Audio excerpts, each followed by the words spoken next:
Hi, this is Chris from Total Parts Plus, and today we have a 2021 Nissan Juke ST Plus, stock reference number 5131. This shape runs from the 3rd month 2020 and is the current shape. It has a HR10 DDT 1 litre 3-cylinder turbo petrol engine backed by an automatic front-wheel drive transmission.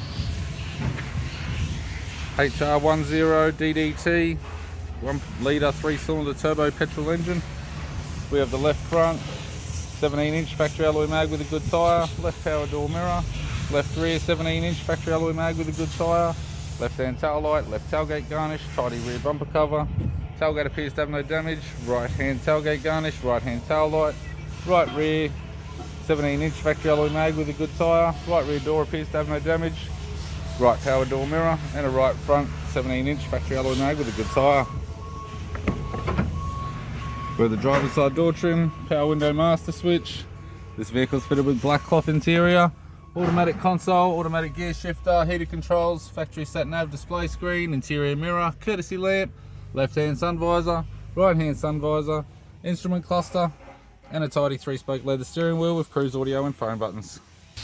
I'm Chris from Total Parts Plus, and I'd like to thank you for watching this video.